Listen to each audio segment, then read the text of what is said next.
Happiness class. This happens every week, 7 to 8 p.m. UK time. Do check out previous shows at bigquestionsanswered.com as part of a whole course of very interesting and practical life-changing rules. The first half of the show will be about the afterlife, and I'm going to try to convince you how important that is and giving you perspective and an idea of what to do in this life. Second half will be an open question answer about life. Do you join in the live stream? My son here is a guest stroke debater with me, and all the things I talk about, the happiness truths are from ancient religion, science, and logic. So you don't have to believe what I say. Hopefully, it will make sense. And please do press the like button to support these videos so that if you think these videos are good, hopefully YouTube will tell other people about it. So let's get started.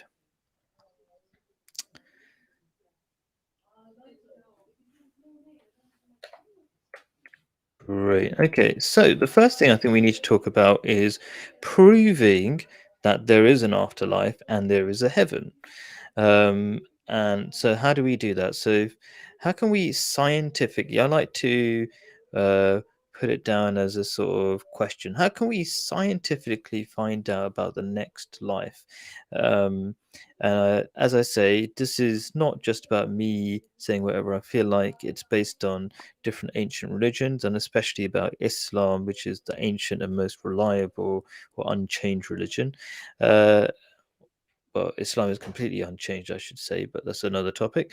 Um, let me quote then let me quote from the Holy Quran. And actually, I just want to say before I start quoting that earlier on in the course, it's important to say that been talking about very personal topics. That's like, how do you deal with relationships?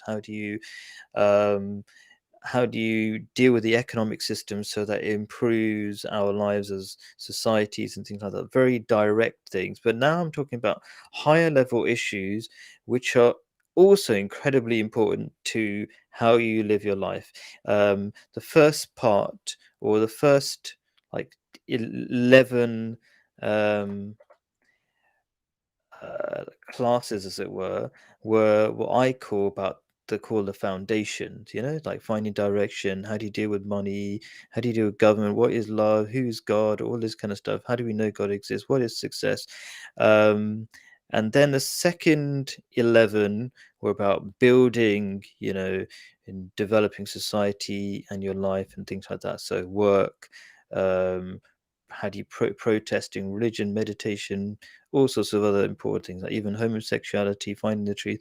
But these last 11 are about freedom, really taking your understanding of these truths to the next level where you're really free and you don't get trapped into the rat race and things like that. So hopefully the point of this topic today, afterlife, is not some theoretical thing. You hopefully realize how important it is to guiding your life. And it's particularly interesting challenge today to have my son here. He's only 16 years old, and to convince him that the afterlife is so important at such a young age. Anyway, so as I was going to do, I was going to quote from the Holy Quran, which you've got a verse down there, says, then we placed him as a drop of sperm. And say him,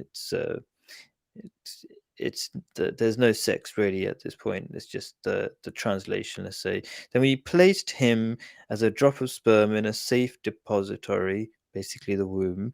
Then we fashioned or changed him, fashioned the sperm into a clot.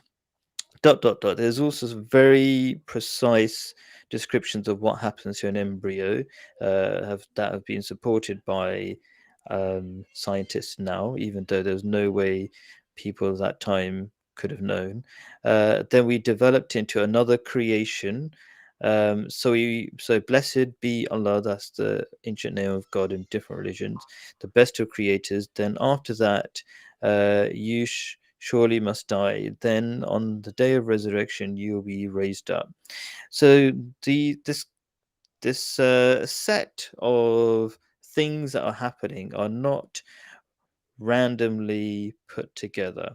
Okay, they are proofs of things that are happening. So the things that happened before are proofs of the things that will happen. And so you might say, how on earth are they proofs of anything, right? Uh, and here's a quick explanation. Before, when you were a sperm, to become um, in the to join the process of becoming an embryo, which becomes a baby in the womb, the sperm actually has to explode. It has to let go of its shell, and its sort of inner essence has somehow remained, and that's the only thing that gets into the egg, which starts dividing and becoming a baby, right? Okay, so it's like the short answer I'm going to give you before I give this description, maybe I should backtrack, is that you have already, according to science, gone through two deaths, and each death led to a higher um, level of existence, greater awareness, more capabilities, and things like that, right? So let me go back to the story of the sperm. So the sperm explodes, okay, and some kind of remnant or inner essence of that sperm gets taken to the next stage of life, as it were. So it's very low level, then it becomes this embryo, which becomes a baby, which completely different kind of form of existence, okay, way beyond what a sperm could imagine. Then a baby grows up and it's in the womb, in the mother's belly, and the baby thinks that is the universe. And by the way, the baby, I don't think, opens its eyes or breathes or anything like that. It's a completely different creation at that point. Um, and its imagination of what the universe is completely different to what we as human beings see now outside the womb, as it were. And then to get from being a baby in the womb to a baby or a human being outside the womb, you have to essentially die by pulling out the umbilical cord, which means that is your source of life. That's how the baby even breathes, eats, everything. That has to be removed. And so it dies, and then it comes back to life and breathes for the first time, opens its eyes for the first time when it comes out into the world as we know it. And starts using his legs for the first time, right? So it had so many capacities that, but it had no ability to use them within the womb. So it shouldn't be surprising, therefore, with that story, as it were, that what we see as death, according to our very limited senses, okay, why should it not be the next stage yet? We've already, not just once, but twice already died, come back to life, and each time come into a greater awareness and a completely different creation to the level before. Any thoughts about that first? Mm. Basically, when you die, uh, you you get buried. Your body is in the ground. 10 years later, it's just decomposing. Your body isn't going anywhere. It's just stuck there. It's not going to another afterlife. It's not doing anything. It's actually disappearing slowly. Yeah. So how does it get to an afterlife? It's just decomposing. That's great. That's great. So, if you look at this back, if we go back to the sperm, the body, as it were, maybe I didn't explain that very well. The body is the thing that just gets tossed away. Okay, its body literally explodes, and there's some inner essence that continues, right? And so, in the same way, we've got a soul, and that's, I didn't explain that very well, did I? That we've got a soul, and people have an idea that there's this soul, and psychologists have a very good idea of this. They call it a conscience or something, right? Um, and that seems to be some sort of separate, almost separate entity that's connected to the soul but not completely connected to the soul. Okay, and I mean, sorry, connected to the body. Yeah, there's this conscience of the soul, right? And even neurosurgeons understand this concept. Like the brain is a mechanical thing, let's just say, with high tech thing, but what is it that controls the brain? Because the brain is just the levers. It's like, this is these cells should do this, these thoughts should happen, but who controls the thoughts to go for, where do the thoughts come from, right? So there seem to be two very different things. And so when you die, the body, the outer body, outer shell is the thing that rots away. But Yeah, it's a soul that continues. Anyway, we don't have much time. I'm really shocked how fast the time is running out. So there's the logical way to prove there is an afterlife, and that again, going back to the conscience, another thing that psychologists have known for a very long time is a set of rules, and those rules are kind of always telling you off when you're doing something wrong and rewarding you when you're doing something right, and everybody's got these rules. It's really weird. Okay, and psychologists say if you want to be happy, and a lot of people don't know this, right? Um, Look for Man's Search for Meaning. It's a great book by a top psychologist, and he said, "Listen to your conscience, then you'll be happy." So that's a very sort of weird or quick evidence of knowing there's going to be an afterlife and the day of judgment, at least, because there's something that's telling you off and warning you, and then eventually you're going to be tested or judged for it. Any thoughts about Mm. that? Isn't the thing that's telling you off or warning you just molded by society? Because society tells you what's right and what's wrong. So it's not like the human body itself. It's people around you telling you, you can't murder someone. Because before, a long time ago, murder was allowed for some people, and they thought it was right. So, a quick answer to that would be that this is something psychologists say is independent of culture. This is something that we all feel. We don't like doing bad things. Now, murder isn't necessarily bad, or killing isn't necessarily bad if it's in defense and things like that. There are all sorts of situations when it's, you know, understandable, let's just say. But anyway, that's maybe a different topic. But that was a good point. That was it helps me explain. Anyway, let's go to, and there was another point, and I do recommend please go to the description where I've got more explanation of the key points on a web page within the description. So I've missed out the last point I wanted to make, but that's fine. Anyway, perspective. So this is how I first had to explain, like, it makes sense that there is an afterlife, right? And there is a heaven, right? But now it's like, what's the point of knowing that? I don't want to just talk theoretical. So, perspective. What's useful about knowing about the next life? And I have put a couple of things actually. Maybe I haven't. All right. What's useful about knowing about the next life? I'm going to paste it in as well because I've got two things that I really like talking about when it comes to this. I'm going to paste it in there. Copy and paste. Just enough space. All right. Okay. So first of all, I'm going to quote from the Holy Quran. But for him who fears to stand before his Lord, there are two gardens, and gardens is metaphorical language in the Quran uh, regarding paradise. And the two gardens is you basically paradise in this life or happiness in this life, lasting happiness in this life, as well as the next, and they're connected. Okay, and then there's a quote from the Bible: "The fear of God is the beginning of wisdom." And then a quote from Prophet Muhammad, peace be upon him: "The example of this world and myself is that of a rider who seeks shade under a tree, then he moves on and leaves it behind." So, what has that all got to say? So, I'll give a brief idea. So, fear is a method or a tool for awakening the natural forgetfulness of ourselves. So, like, Saleh, when was the last time you thought about your death? Uh, Quite a long time ago. Right, okay. But everybody's going to die, right? Do you think you're going to escape death? Mm. Maybe a couple of thousand years in the future, you can live for a really long time. But you.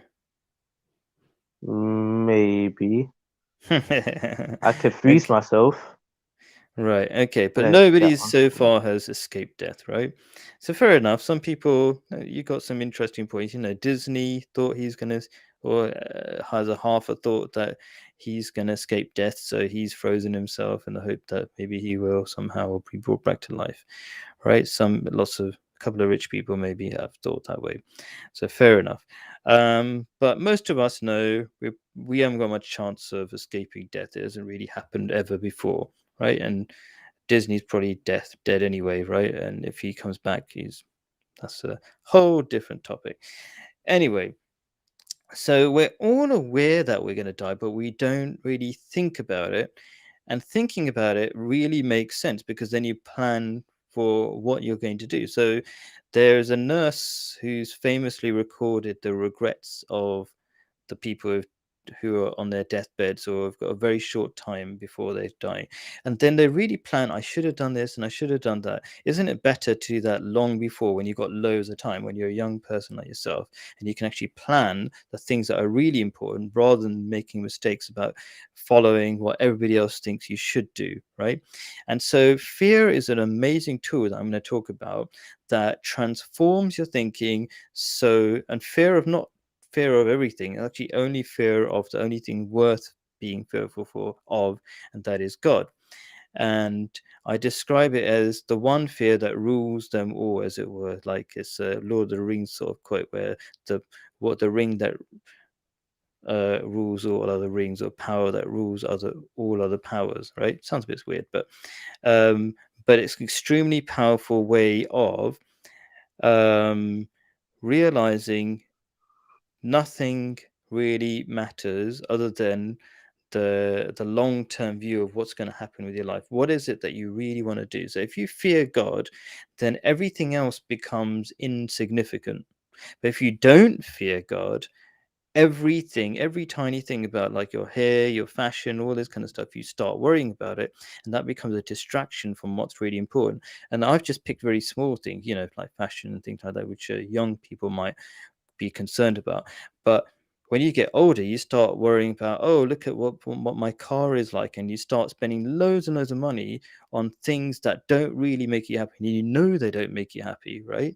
Okay, like a car that you can't afford. Loads of people do that, yeah, just because they're concerned about what other people think. I talk to people about this kind of problem a lot. Yeah, this is a very intelligent grown-ups who suffer from this problem. It's a very big problem. Okay, so how do you overcome that fear? If you genuinely start fearing God, it changes so many things in your psyche, including gives you perspective, like what am I doing here? And then when you have that fear, and just by the way, just to give you some statistics, half of the people in this country, in the UK, according to a book called, let's say, BS Jobs, there's the full title, you can figure out what that means, right? So you check it out. Half people do jobs they think are completely meaningless, so they really hate them. And more than that, will really hate their jobs. Okay, so to overcome that, when you have some sort of real meaning in your life, you can overcome all sorts of massive problems. So the most successful people in the world, and I refer you to another TED talk called Start With Why. The most successful people start with why. Why are we doing things? And that's what fear of God makes you do. Makes you sort of snap into a sort of a greater or higher level of awareness. So you start thinking, why am I doing what I'm doing? Because when you fear only God, you stop worrying about what other people think, and you become more clear-minded about what it is that you really need to do in this life. So I've done a lot of talking, but I'm just going to quickly say that has made people who care about why they're doing what they're doing seem to me the bravest people on earth, even though they don't consider themselves that. They're just geeks usually, yeah, and weirdos, but somehow they seem to be much more brave than just about everybody else. Any thoughts about that? Mm. Fear of God can also pressure lots of people though. So it's not a bad thing, like everyone feeling worried. So they could be doing the right thing, but they might feel like they've done something wrong, like they're paranoid. So does that not cause lots of depression, suicide and stuff like that? Right. That someone's Okay. really scared. Yeah, I get what you're saying, and that's a really good question. Um, and so the people who fear God, what happens is, and this is kind of building into this other, the bit about finding paradise in this life is that they, when they fear God, you start doing good things, and those good things actually make you happier. So although you're putting yourself under the microscope constantly about what you're doing wrong, those tiny changes, improvements to your life, because there are always improvements when you're trying to do the right thing, they actually just make you happier and happier and happier. Well, it's hard work, but it's like exercise. Exercise, good for you if you do it in the right way, and it makes you better, but it's hard work. That's all it is. It doesn't make you depressed, though. All the people who follow this rule don't get depressed. They say it is a great question, and it's kind of weird to answer, but yeah. Um, yeah, and I kind of wanted to quickly go on to this last one, because it's such a favorite of mine. The example of my world is as a rider who seeks shade under a tree. Very quickly, do reflect on it as well, so, and it's all in the description. Very quickly, it's basically saying live life like a traveler. Okay, and there is another quote from Prophet Muhammad where he does literally say that kind of thing. So live life like a traveler. When you live life like a traveler, you appreciate every day that you're alive, and you do something what travelers do, which is they don't care about how they look and all this kind of stuff or what other people think. They just feel free, and when you realize you're somewhere for a short period of time, you really appreciate what you have. So that's what I've got to say about that. Any quick thoughts about that, Sada? I know I'm rushing through things really quickly. I think living like a traveler is a pretty good thing, but at the same time, if everyone done that, then it'll bring uh, the age where people die to be much lower than now. Have people Because, settle more? We used to be hunter gatherers, that yeah, hunting people. I mean, not people, hunting animals, always getting stuff. But then we start running out of stuff because we're just taking, not settling down and making things like plants and houses. That's how we evolved. So if everyone lived like a brilliant, traveler, then it wouldn't really be that good. Society incredibly, yeah. society forces itself forward. That's how you feel pressure about people's opinion. Someone calls you lazy, you strive not to be lazy and you start doing work. Excellent point. Okay.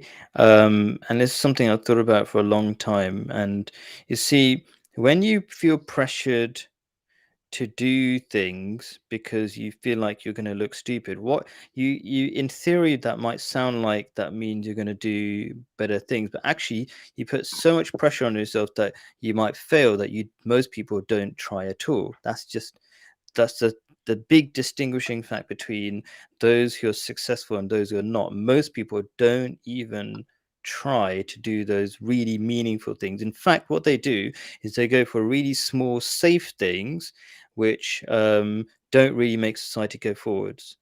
Okay, and those small, safe things are going along with how things are, which often is a downhill direction rather than doing something important and that actually helps society. So it's really a small answer, but that was a really important question, and I think we should pick it up at some point. Actually, um, turn that into a question at some point. It's a really good point. Anyway, um, what was it? So one was so sorry, I totally forgot where we are. So we are on like the path to. So we're talking about the afterlife, and what do we really need to know about the afterlife that will help us in this life? Okay, and I'll quickly do a quote again from the Holy Quran. And give glad tidings to those who believe and do good works, that for them are gardens beneath which flow streams. Whenever they are given a portion of fruit therefrom, they will say, "This is what we were given us, was given to us before," and gifts mutually resembling shall be brought to them, and they will have therein mates perfectly pure, and there shall wherein thou shalt abide. Okay, so the real thing I really want to focus on, because it's easy to get distracted, is whenever they are given fruits therefrom, and fruits are like the fruit, there's kind of like the phrase the fruits of your labor. It means like the good results from what you've done, right? And it's a similar idea. We were given this before. Okay. So the key point I want to, so kind of answering the question, what is the connection between this life and the next, and why? What is the important thing? And what I want to get across is that what you do in this life sort of colors your soul, as it were. It's your conscience is constantly telling you you need to do good things, you need to do good things, and it punishes you, or it doesn't really punish you big time because it gives you the freedom to still do the wrong thing. Okay, but it kind of, let's say, it warns you constantly by through bits of internal mental anguish, right? Um, it subtly warns you and guides you into doing good things. And when you don't do those good things, you have to realize that you're not meeting your purpose. And it's reasonable to believe that that is going to affect your soul badly. Okay. Mm, Um, and when you do things bad to your soul, as we were discussing roughly earlier on, that is what you're going to take to the next life. So, in short, although it might be weird to conceive, it's the good actions you do that you will truly, with a greater awareness in the next life, because we talked about how you get greater awareness at each next evolution of yourself, right?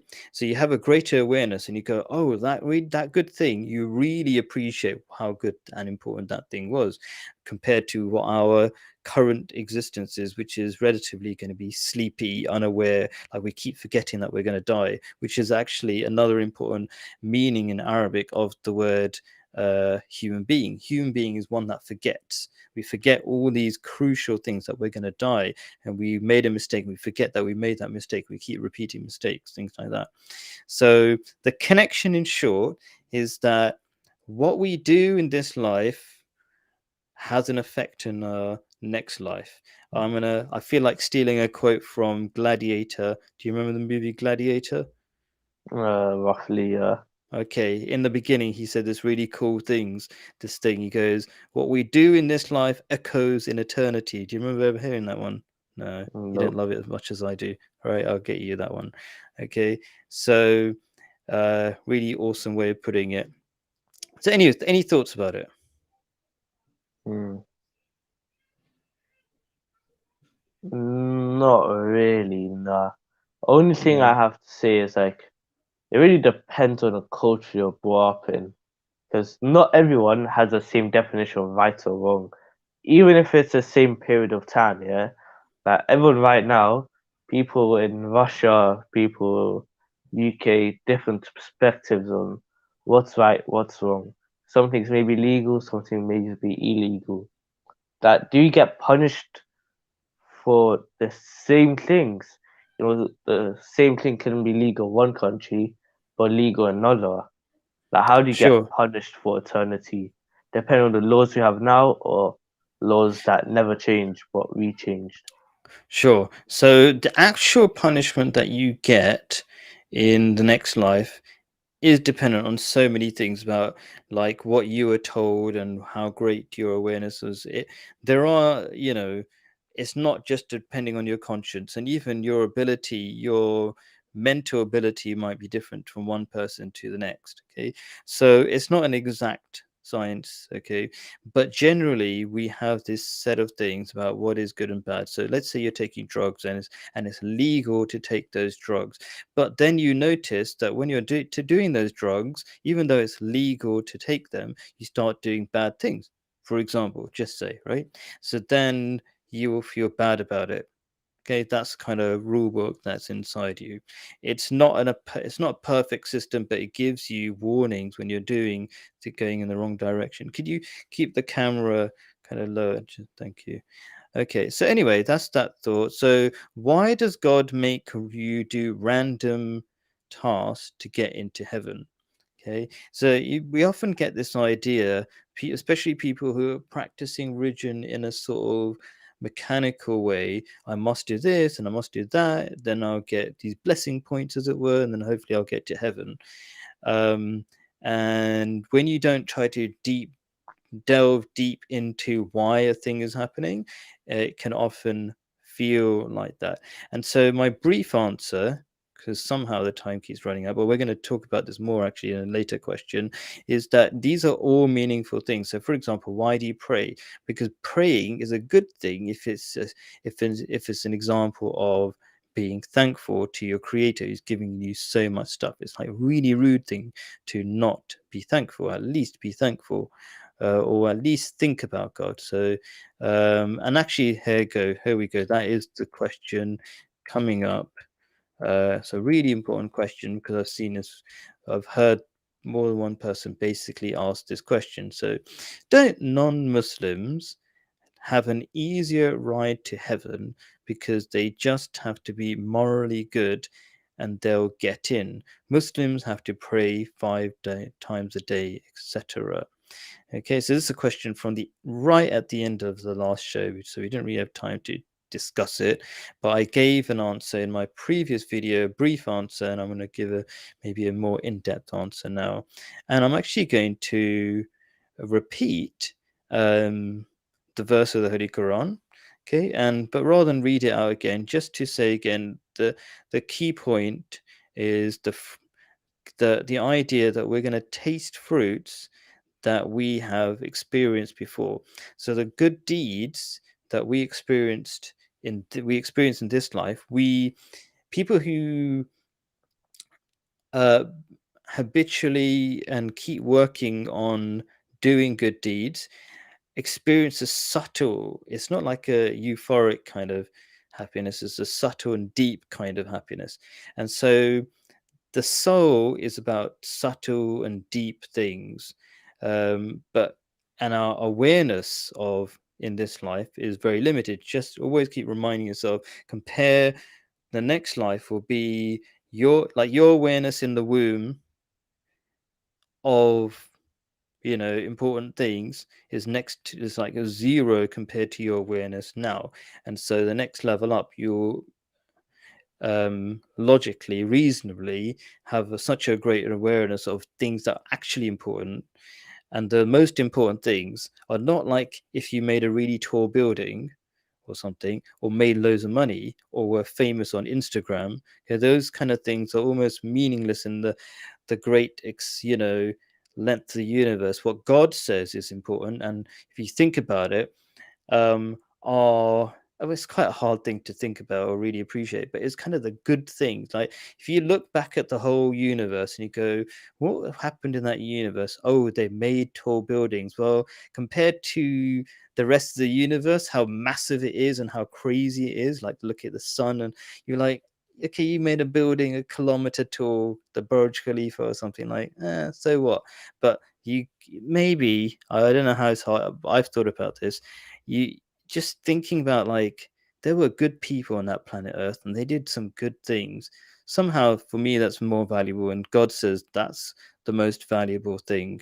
um, and so hopefully in the next life, according to the logic I'm presenting, we will appreciate that thing out of all the things, not how much money you made to show off how great you were or something like that, but the good things you did.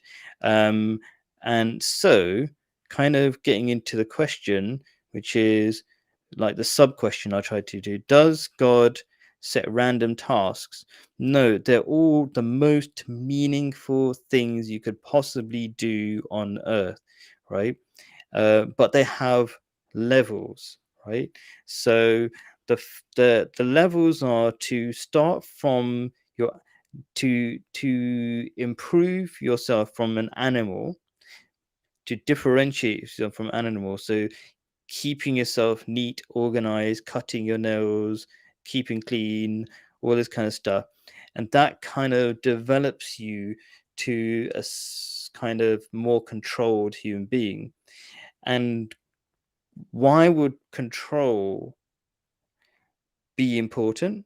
Is because what a moral quality is, according to God, or in the Quran, many different teachings, is to do the right thing at the right time. It's not just give charities, because for example, it's quite well known in I'm going to try to stop talking for it in a second and give you a chance, Salo. But it's well known, for example, that if you give lots of money to some poor country where they've got lots of mosquitoes and you give them free mosquito nets, what happens is you destroy the business in that particular place. Okay. And so in the long term, they don't know how to deal with having mosquitoes. But if you support people creating their own mosquito nets, that has a long term positive benefit for that country in terms of dealing with mosquito and malaria and things like that, right? So, what I'm saying is, good actions are not straightforward. They are the right thing at the right time. And everything that religion teaches, especially Islam, which is incredibly detailed, is about developing you from the ground upwards, from the animal upwards, until you go to very high level, meaningful actions. Any thoughts, Salah? Well, the thing you said about mosquito nets, it's like, oh, if you give them a mosquito net, then they won't, like, blah, blah, blah, yeah? It's like, Mm. if you give a homeless man money, it's like, you're saying that's wrong. You should teach them how to get the money. Yeah, What if they need, professionals tell you not to give money to homeless people. Professional people who help homeless people, by the way. But anyway, you carrying on? Go on. but what if they need the money to survive in order to make money? Like, you don't actually know what's going on behind the scenes. So what's the That's right. point? So They need the that's money, right. but they know how to make it, but they're struggling to get the resources they need.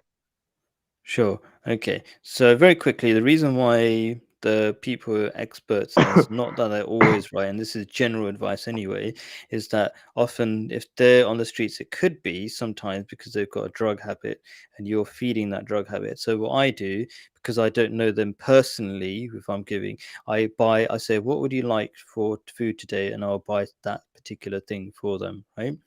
um, and that will keep them going for that moment in time, and then hope, you know. But yeah, if I maybe I had more time with them, I would go right, okay. And if I had lots of money, I would say I would like to invest in you or give you a job and all that kind of stuff. So that's a whole different story. Okay, so so right and wrong is a complicated thing, and it's within. It's all about carefully going within certain boundaries. That's another whole complicated idea. We talked about when I was talking about addiction. Addiction by itself is not a bad thing because often you're trying to meet a need, but when you go beyond the boundaries, it can really go wrong. And those boundaries are very subtle. So, is praying a random task set by God? So, the person who asked the question talked about the 5 daily prayers, which seemed like hard work. Okay, so, first of all, it's not random. It's being thankful. That's one part. Okay. The words in the I should say the words in Muslim prayer are um, one of the key words that you repeat are all thanks belongs to God, right?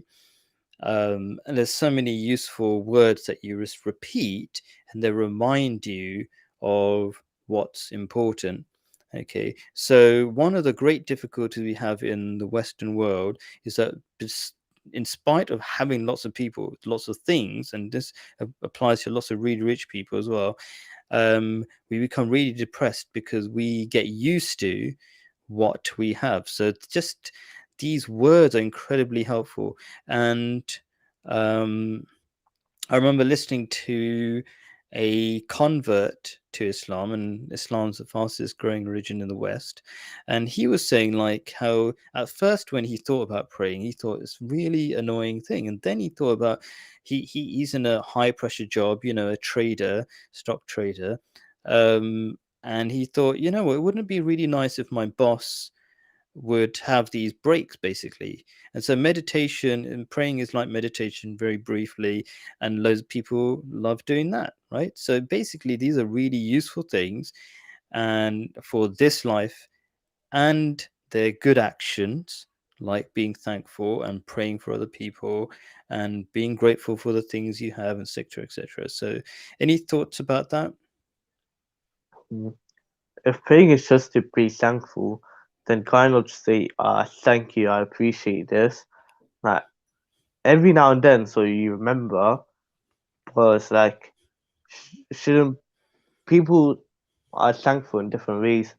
And let's say you give me a gift, like, I might give you a gift back, or I might just say thank you, or So what just you're saying is, just a do it when break. you Yeah, feel like doing it. Why do you have to prescribe it and say this is how you should do it? yeah, because some people might feel like they're not expressing themselves properly, or they might not like the way it's being expressed, and they want to do it a different way. But in So the same lots way, of it yeah. gets the same results in the end of the day. Well, lots of fantastic points there. So, for example, why do you have to do it like according to set sort of rule? And the very quick answer is so Islam recommends that you pray together. Okay. So when you don't have a set time and a set rule for doing something, then people don't get together and then they don't feel like a community. So almost all Muslims are expected to pray in part of the community, and then it really binds people together. If it's all random, then things just don't happen. That's the practical reality of it, and that's a really quick answer, but a really good, important question by you, Saleh. So, question two: if you want something, you've got to go out and grab it. Do you agree? So, this is an interesting discussion we were having in our kitchen with a very successful friend of mine and let's say uncle to you, let's say. Do you remember that, him saying that? Yeah. Kind of, yeah. Okay, cool. And so the verse, or sorry, the quote I will give in this case as a sort of thought to help guide what I'm going to say is paradise, and that just doesn't mean happiness or paradise in the next life. It means this life as well, as I explained according to a verse of the Holy Quran that we mentioned earlier on. Paradise, happiness in this life and the next, is the home of the generous, and this is something Prophet Muhammad, peace be upon him, said. Um, so and this is again, I say this is based, everything I say is really based on science and psychology and logic and things like that. So psychologists have also come to that conclusion that um, being generous to people actually makes you happier than just getting stuff for yourself. It doesn't mean don't get stuff for yourself, but there's only a there's a real limit to how much getting stuff for yourself makes you happy, right? So again, I'm not about not making an attempt to do interesting things or try to achieve things. I'm trying to make a world changing app at the moment, right? So like, to change teaching completely, whatever. So that's a whole different story. But it's not like I'm not trying to do important things. But so anyway, so I've broken that question up into a couple of parts. One is there something that if you had it, you would always be happy? So Silas connection's gone or something. I'm not sure. Maybe you pressed the wrong button. Who knows? Anyway, so is there something that if you had it, you would always be happy? Because it comes, so you've got the main question, which is if you want something, you've got to go out and get it. So Silas back in. Did you press something by accident? Yeah, I think so. Anyway, don't worry. So I'm breaking down the main question, which is if you want to get something, you've got to go out and grab it, as it were, right? Okay, into parts. And for the first part I want to talk about is what is it that you should go and grab? What is it that would make you happy? Because you don't want to just grab anything. You want to grab something that makes sense to go after with all your effort, as it were. So what Money. is it?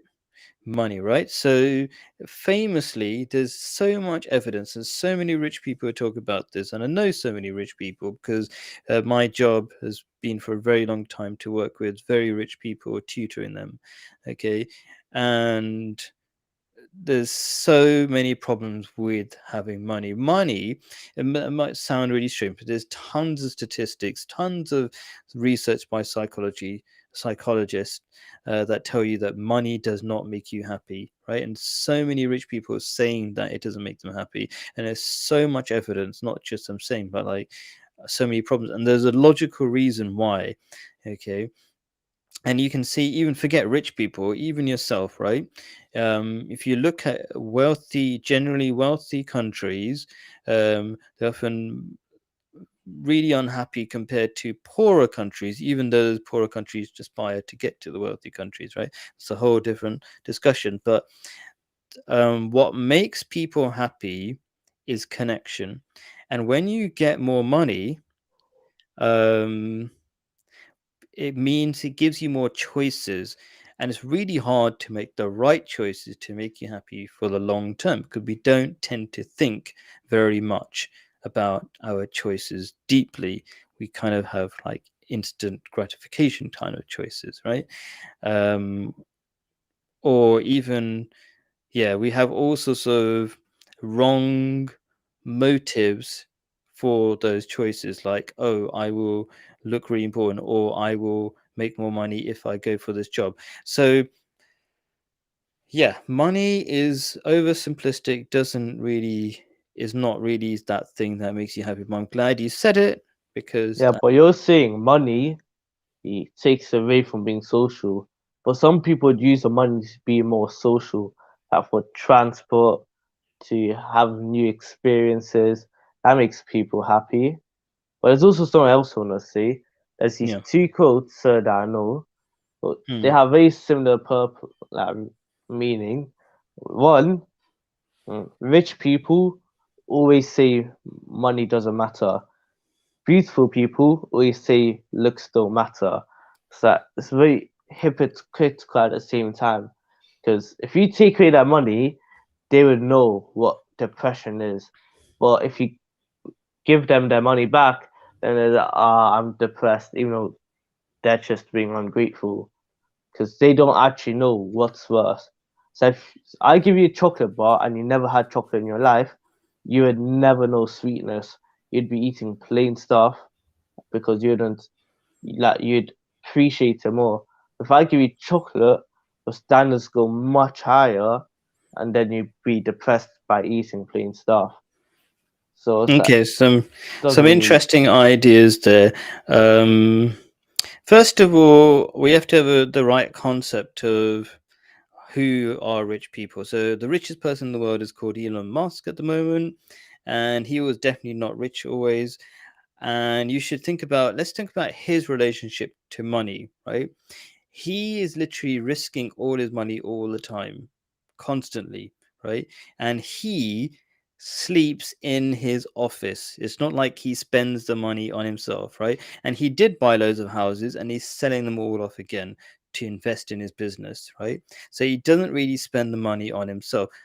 So it's not like he uses the money to do interesting things, okay, but it's not really money by itself that makes him happy because he's willing to risk it all. So you can say yes, he needs the money somehow and it's important, and I'm not saying it's completely unimportant, but you have to realize his actions speak louder than the words, and look at his actions, right? And this is very common. um so and yeah, so it's not so simple. Let's just leave it at that. For now, I'll say it's not so simple that money makes you happy or rich people depend on money to be happy. Um, and some of the richest people who really do depend on being happy really struggle with being happy. They're really miserable. The ones who don't reinvest that money and try to keep it to themselves. Okay. It doesn't work out. There's loads of very good examples of that. But anyway, um, so yeah, and then you said the thing about the chocolate. I thought that was a really interesting thing. I kind of don't want to go into too much, but when we were in living in Jordan, and we didn't really have much chocolate, really. I don't know if you remember. We avoided eating chocolate a lot. We ended up eating like more healthy foods. Um, Yeah, but there are other sweets, not just chocolate. Yeah. Anyway, maybe I'll make that point better another time. But I remember really remembering we had a lot less junk when we were sort of poorer or separated from that, and we lived really well actually in that way. Strangely. Anyway, what should you sacrifice to get the things you want? So this is all about doing whatever it takes to grab. So I think you should. It's really hard to say something in a few seconds, but you have to remember what is important. If you live every day as if it's your last, you will just make the right choices. But if you sacrifice everything, then you suffer from mental health problems. And I know people who sacrifice everything and then they don't really are not happy. Elon Musk tells people all the time, don't be like me. It's really tough being like me. He sacrifices everything. And then at the end, he said, happiness is love.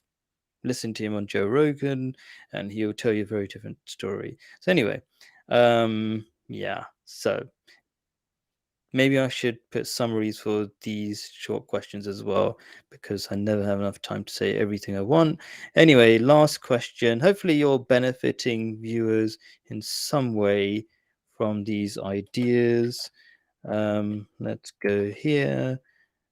Even though they're briefly talking about everything. So, should I value experiences over things? So, experiences over things. What things, right? It's like, it's the idea that people are finding that just collecting expensive things doesn't really make you happy.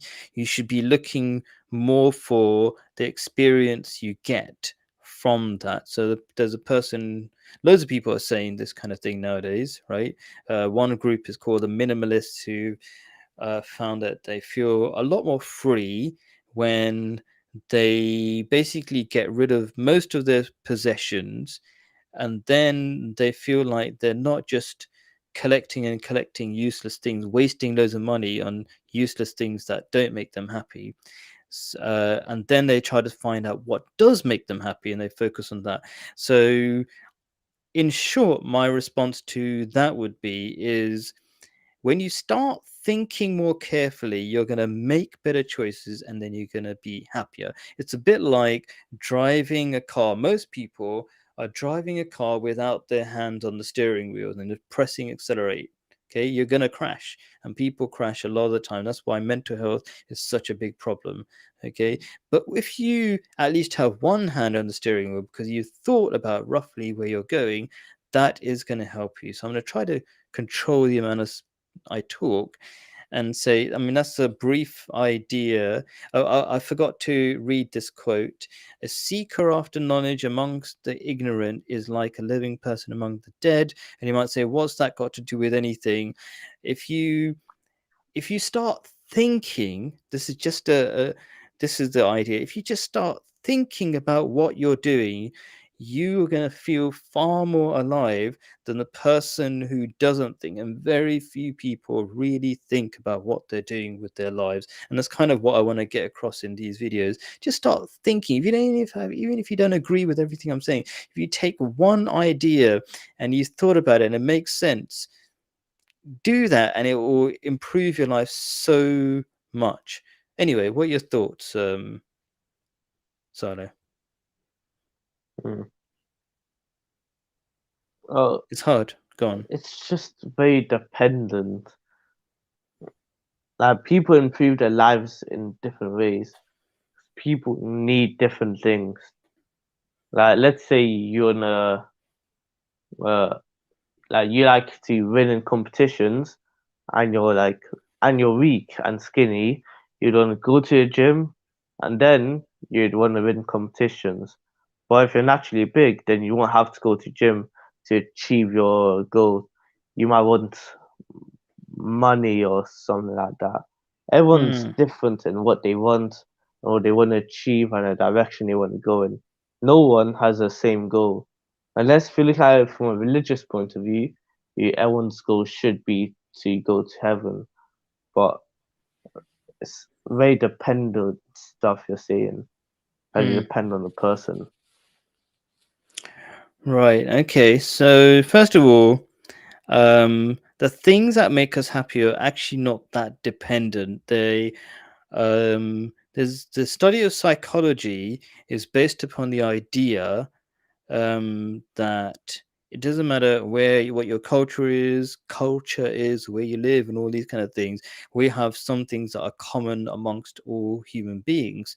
That's what psychology is, realizing that thing. Otherwise, it wouldn't be psychology anymore. It would be like just, oh, this is Saleology specific to this person. It wouldn't really benefit anybody. I'm just putting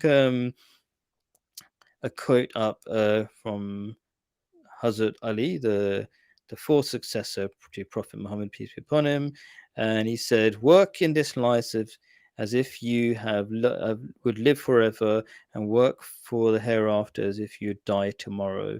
And what I get from that is work on things.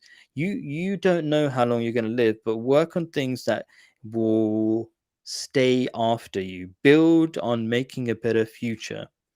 Okay, and that is an idea that seems to that was kind of really important to something we were talking about earlier on, about what do you do with our lives. I think it was a previous question, like what is it that you do that you should focus on every moment in your life, right? And so that is a really good answer. Do something that builds. Steve Jobs used to say um, something along the lines of just, or so maybe some other famous person, basically just adding your mark on the universe, or making a dent in the universe, i.e., his idea was that just make one small difference that improves the world, leaves it better than you got it, as it were. Add your one brick to the development of human civilization. Okay, and that's a really good way to live, because you can't change everything in one go. What kind of experiences are more valuable than what kinds of things? So the kind of experiences are the most valuable. I would say, for example, the person who I got this quote from, I think it was called The Algebra of Happiness, a book and a video set. His example was, instead of buying an expensive car, buy a really cheap car that basically works. Okay, and just go to Africa, he said, right? So, what's the point of going to Africa? Because even though he's a technical guy, he's thinking, if I go to this other culture, I mean, Africa is like a massive continent, of course. Okay, so I'm not saying it's a country or anything, but there are experiences to have there that will change your perspective, change the way you think, that could benefit you so much in the way you live your life and make future choices. What is happiness? You see poorer people, how they connect with each other, not having things. Like, for example, when I went to Gambia, I asked my brother, who'd been living there for about a year, I said, why is everybody standing against their walls? And he almost kind of told me off, as it were. And it was in the evening. He said, the reason why they're standing outside their walls, or basically their houses, because they don't have TVs. So what they do, instead of staring at TVs by themselves, is they talk to each other. The whole street, everybody is talking to everybody else, basically. Um, so that's a thing you could learn from a poorer country. Maybe that, and this is a massive problem, by the way. It's not a small problem in the West. The biggest killer in the West is loneliness, because loneliness, we are social beings, that should not be undervalued. Okay, and because we're not connecting with our neighbors, because we don't know our neighbors very well, okay, then people are incredibly lonely, and it gives them stress and so many other mental health problems that become physical problems. Anyway, so what kinds of experiences are more valuable than the things, and simply having things? I think the ones that you learn something from, that's incredibly important, and it makes you feel more alive when you're learning. In two ways: you feel alive because human beings love progress, and also when you learn truth, and truths makes life easier. Like, oh, I didn't know that about myself, like psychology or something. I didn't know that that's how the human brain works, like we're talking about now. Like shaking hands makes you happier, that's actually a truth, right? Okay, there's some chemicals that happen when you shake hands, and that's also a teaching of Prophet Muhammad. So experiences of that kind, yeah, good. Any thoughts about that before I move on to try to finish the next 2 points in a few seconds? Fun experiences can also make you feel better, but then Yes. again, that can mean drugs. So, does that give you happiness? If you take enough drugs, you'd feel happy, and then if you overdose from it, you'd be happy when you died. So, I mean, you died happy. Well, you'd probably be vomiting to death or If something. it's It'd an be a really instant pain. death, sometimes it can be instant if you Anyway, overdose. so a general answer would be that as I was saying before, we talked about addiction in the previous show. Okay, there's a careful and subtle balance that you must have to be happy. Happy is not about kind of like going up and like going to the extremes. It's actually somewhere. It's kind of like a different dimension. It's like instead of it looks really calm, okay, but within the calmness there's deepness, and that's the thing that makes us happy, the deep meaningful things, and that's what psychologists say. It's not some wishy-washy thing. Anyway, thank you very much, Saleh. That was really good. Some really interesting points you've made. You've helped me explain things better. There was so much more to say. Maybe I will try to put together some more points for those questions if I get a bit of time, but I'm not really promising anything. Do check out the description. In the description below, it's got the website, bigquestionsanswer.com, and all that kind of stuff, and the notes I make for every show and all that kind of stuff. Yeah, so do check them out. Thank you, Saleh. Thank you, all the viewers, for watching. Thank you, Khalid, for giving some interesting thoughts on the chat. And thank you, everybody, for watching. I really hope this show's been useful. And please join next week and do press the like button. That's your way of participating as well. I think that's a way from Saleh. Bye bye. Assalamu alaikum. Peace be upon you.